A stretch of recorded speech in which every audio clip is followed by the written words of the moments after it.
வணக்கம். இது உங்கள் ஜாப் 360 தமிழ். நம்ம இந்த வீடியோவில் என்ன பார்க்க போகிறோம்னா, மினிஸ்ட்ரி ஆஃப் ரயில்வேஸ்க்கு கீழே வர ரிட்ஸ் நிறுவனத்துலேருந்து ஒரு வேலைவாய்ப்பு வந்திருக்கு. அதாவது ரயில்வேஸ்லேருந்து வேலைவாய்ப்புக்கான நோட்டிஃபிகேஷன் ரிலீஸ் பண்ணியிருக்காங்க.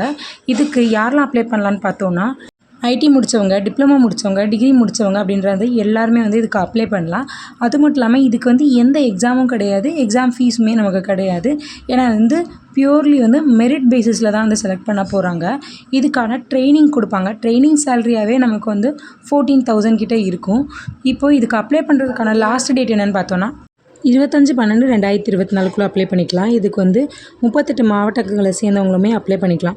இப்போது இந்த நோட்டிஃபிகேஷனுக்கான ஃபுல் டீட்டெயிலுமே இந்த வீடியோவில் பார்க்கலாம். அதுக்கு முன்னாடி இதை மாதிரி யூஸ்ஃபுல்லான ஜாப் நோட்டிஃபிகேஷன் வீடியோ பார்க்குறதுக்கு நம்ம சேனலை சப்ஸ்கிரைப் பண்ணிவிட்டு பெல் ஐக்கான்லேயே ஆல் செட் பண்ணி வச்சுக்கோங்க. இந்த வீடியோவில் எந்த சந்தேகங்கள் இருந்தாலுமே கமெண்ட் செக்ஷனில் கேளுங்க, நான் அதுக்குமே ரிப்ளை பண்ணுறேன். ஆல்ரெடி சொன்ன மாதிரி இந்த நோட்டிஃபிகேஷன் ரிட்ஸ் லிமிடெட்லேருந்து ரயில்வே துறைக்கு கீழேருந்து வந்திருக்கு. இதுக்கு அப்ளை பண்ணுறதுக்கான டேட் பார்க்கலாம். இந்த நோட்டிஃபிகேஷனுக்கு அப்ளை பண்ணுறதுக்கு 6/12/2024 25/12/2024 வரைக்கும் நம்ம அப்ளை பண்ணிக்கலாம். லாஸ்ட் டேட் 25ஆம் தேதிக்குள்ளே நீங்கள் அப்ளை பண்ணி முடிக்கணும். அது மட்டும் இல்லாமல் இதுக்கு அப்ளை பண்ணுறது ஆன்லைனில் தான் அப்ளை பண்ண போகிறோம். ஆஃப்லைன் மோட் எதுவுமே கிடையாது. ஸோ ஆன்லைனில் அப்ளை பண்ணும்போது தவறு இல்லாமல் அப்ளை பண்ணிக்கோங்க. நெக்ஸ்ட் இந்த நோட்டிஃபிகேஷன் என்ன கொடுத்துருக்காங்கன்னு பார்த்தோன்னா, வேகன்சி டீட்டெயில்ஸ் தான் கொடுத்துருக்காங்க.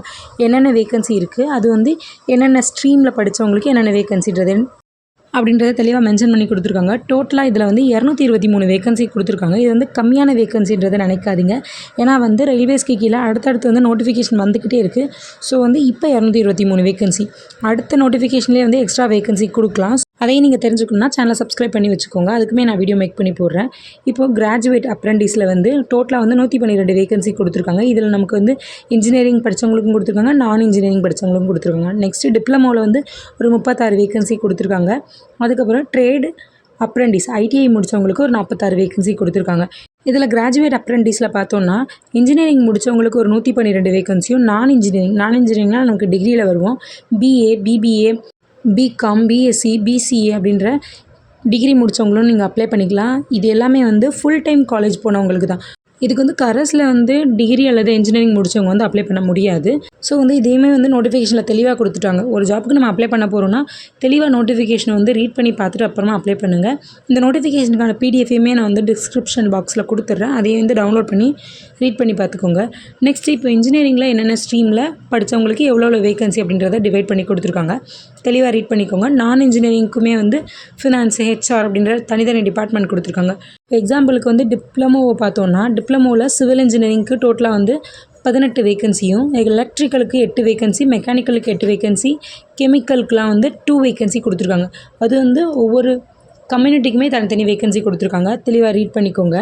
நெக்ஸ்ட் இந்த நோட்டிஃபிகேஷன் என்ன கொடுத்துருக்காங்கன்னு பார்த்தோன்னா, இந்த ஜாப்க்கு அப்ளை பண்ணுறவங்க டிகிரி கம்ப்ளீட் பண்ணியிருக்கணும்னு கொடுத்துருக்காங்க. இப்போ ஃபைனல் செமஸ்டர் எழுதிட்டுருக்கோம் அல்லது ஃபைனல் இயர் படிச்சுட்ருக்கோம் அப்படின்ற யாருமே அப்ளை பண்ண முடியாது.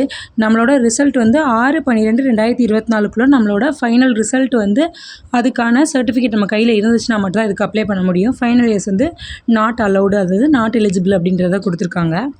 நெக்ஸ்ட் இந்த ஜாப்க்கு ஹவு டு அப்ளை அப்படின்றது தான் கொடுத்துருக்காங்க.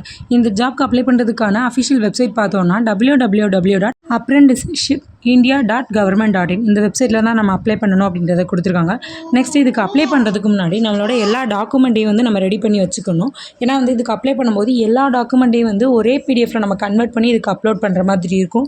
ஸோ இதுக்கான டாக்குமெண்ட்லாம் ரெடி பண்ணி வச்சுக்கோங்க அப்படின்றத கொடுத்துருக்காங்க. ஏன்னா அவங்க கேட்டிருக்க டாக்குமெண்ட்டை தவிர்த்துட்டு வேறு எந்த டாக்குமெண்ட்டும் அதில் வைக்க வேணாம். எல்லா டாக்குமெண்ட்லேயும் ஒரு சிங்கிள் பிடிஎஃபாக கன்வெர்ட் பண்ணுற மாதிரி இருக்கும். அதை பற்றி தான் இதில் கொடுத்துருக்காங்க. நெக்ஸ்ட்டு அப்ளை பண்ணி முடிச்சதுக்கப்புறம் இதுக்கான அப்ளிகேஷன் ஃபார்ம் பிரிண்ட் அவுட் எடுத்து வச்சுக்கோங்க. அது ஃபியூச்சர் ரெஃபரன்ஸ்க்கு யூஸ் ஆகும். நெக்ஸ்ட்டு செலெக்ஷன் ப்ராசஸ் பற்றி பார்க்கலாம். செலெக்ஷன் ப்ராசஸில் இதில் நமக்கு இன்டர்வியூவோ எக்ஸாமோ எதுவுமே கிடையாது. இது ஃபுல்லி மெரிட் பேசிஸில் தான் செலக்ட் பண்ண போகிறாங்க. அப்படின்றதுனால நமக்கான செலெக்ஷன் லிஸ்ட்டையுமே அவங்களோட வெப்சைட்டில் தான் ரிலீஸ் பண்ணிடுவாங்க.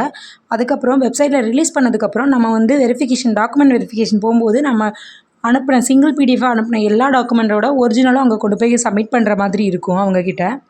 அதுக்கப்புறம் இதுக்கு எந்த ஃபிசிக்கலுமே கிடையாதுன்னு இருக்காங்க. இதுக்கு மெடிக்கல் ஃபிசிக்கலோ எதுவுமே கிடையாது.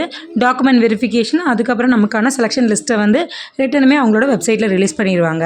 நெக்ஸ்ட்டு ஜென்ரல் இன்ஸ்ட்ரக்ஷன் மாதிரி தான் கொடுத்துருக்காங்க. நம்ம இதுக்கு அப்ளை பண்ணும்போது வேறு யார்கிட்டையும் அமௌண்ட் பே பண்ணி இந்த ஜாப்க்கு போகிற மாதிரி இருக்காது அப்படின்றது தான் கொடுத்துருக்காங்க. அது மட்டும் இல்லாமல் யார்கிட்டையுமே இந்த ஜாப்க்கு ஜாப் வாங்கி தரேன் அப்படி சொல்லிட்டு யாரும் அமௌண்ட்டு கொடுத்து ஏமாந்துட வேண்டாம் அப்படின்ற டீட்டெயிலுமே அவங்க மென்ஷன் பண்ணியிருக்காங்க. நெக்ஸ்ட் இந்த நோட்டிஃபிகேஷனில் லாஸ்ட்டாக என்ன மென்ஷன் பண்ணியிருக்காங்கன்னா கம்யூனிகேஷன் வித் ரைட்ஸ்னு கொடுத்துருக்காங்க. அதாவது உங்களுக்கு இந்த நோட்டிஃபிகேஷனில் ஏதாவது சந்தேகங்கள் இருந்துச்சுன்னா அவங்கக்கிட்டே நேரடியாக வந்து நம்ம காண்டாக்ட் பண்ணி கேட்டுக்கலாம் அப்படின்றதான் கொடுத்துருக்காங்க. அவ்வளோதான். இந்த நோட்டிஃபிகேஷனில் கொடுத்த எல்லா டீட்டெயிலையுமே நான் எக்ஸ்பிளைன் பண்ணிட்டேன். இதை தவிர்த்துட்டு உங்களுக்கு வேறு ஏதாவது சந்தேகங்கள் இந்த நோட்டிஃபிகேஷன் பற்றி இருந்ததுன்னா நீங்கள் கமெண்ட் பண்ணுங்கள். அப்படி இல்லைன்னா இந்த நோட்டிஃபிகேஷனுக்கு அப்ளை பண்ணும்போது உங்களுக்கு வேறு ஏதாவது சந்தேகங்கள் இருந்துச்சுனாலும் அதையும் கமெண்ட்டில் கேளுங்க. நான் அதுக்குமே ரிப்ளை பண்ணுறேன். இதே மாதிரி யூஸ்ஃபுல்லான அடுத்தடுத்த ஜாப் நோட்டிஃபிகேஷன் பார்க்குறதுக்கு நம்ம சேனலை சப்ஸ்கிரைப் பண்ணிவிட்டு பெல் ஐக்கானில் ஆல் செட் பண்ணி வச்சுக்கோங்க. அப்போ தான் நான் போடுற அடுத்தடுத்த யூஸ்ஃபுல்லான ஜாப் நோட்டிஃபிகேஷன் உங்களுக்கு வரும். இந்த வீடியோ உங்களுக்கு யூஸ் ஆகட்டாலும் உங்கள் ஃப்ரெண்ட்ஸ் அண்ட் ஃபேமிலி மெம்பர்ஸ் யாராவது டிகிரி, டிப்ளமோ, ஐடிஐ முடிச்சுட்டு ஒர்க்கு தேடிட்டு இருக்காங்கன்னா அவங்களுக்கும் இந்த வீடியோவை ஷேர் பண்ணி விடுங்க. தேங்க்யூ.